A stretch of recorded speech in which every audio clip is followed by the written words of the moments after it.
আপনি কি জানেন অনেকেই ডাক্তারের পরামর্শ ছাড়া ক্লাবুসে ৫০০ ট্যাবলেট খাচ্ছেন। কিন্তু এই ভুল ব্যবহারে কি হতে পারে ভয়ঙ্কর ক্ষতি। সবাই ভাবে এটি শুধু শক্তিশালী অ্যান্টিবায়োটিক, কিন্তু এর ভেতরে আছে কিছু গোপন ঝুঁকি যা না জানলে ভবিষ্যতে বড় সমস্যা পড়তে পারেন।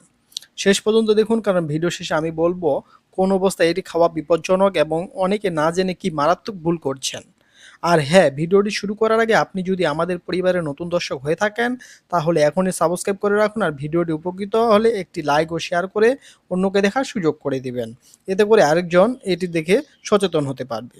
চলুন তাহলে শুরু করা যাক।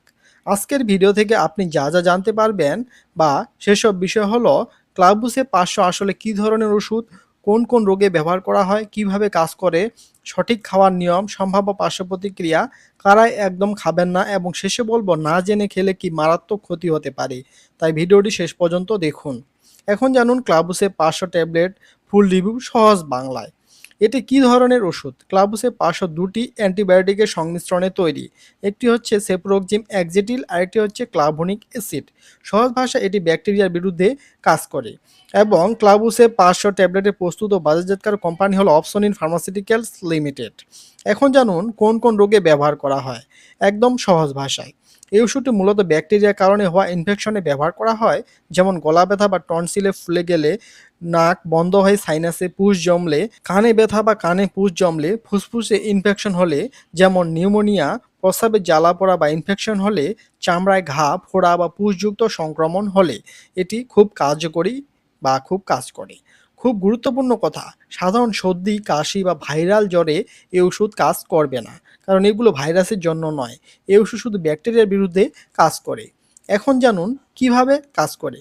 সেফুরোক্সিম ব্যাকটেরিয়া গঠন নষ্ট করে এবং ক্লাভোনিক অ্যাসিড ব্যাকটেরিয়াকে প্রতিরোধ ক্ষমতা তৈরি করতে বাধা দেয়। দুটি মিলে ইনফেকশন দ্রুত কমাতে সাহায্য করে। এখন জানুন খাওয়ার সঠিক নিয়ম। এটি সাধারণত দিনে দুবার খাবারের পর খাওয়া ভালো। কোর্স অসম্পূর্ণ রাখা যাবে না। নিজে নিজে শুরু বা বন্ধ করবেন না।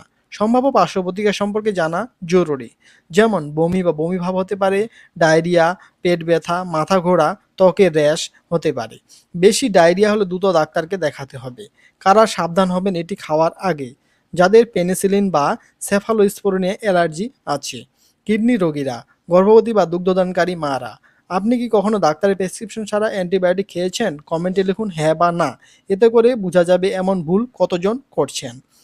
এমন গুরুত্বপূর্ণ মেডিকেল তথ্য সহজ ভাষায় পেতে চাইলে এখনই ভিডিওতে লাইক দিন এবং চ্যানেলটি সাবস্ক্রাইব করুন।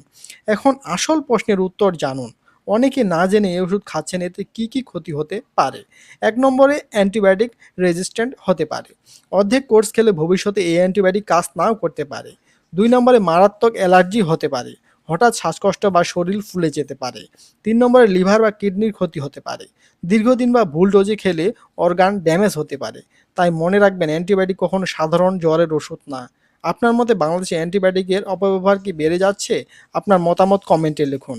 আর এমন সচেতনতামূলক ভিডিও সবার আগে পেতে চ্যানেলটি সাবস্ক্রাইব করে রাখুন এবং ভিডিওটি উপকৃত মনে হলে একটি লাইক ও শেয়ার করে অন্যকে দেখার সুযোগ করে দিন। ধন্যবাদ।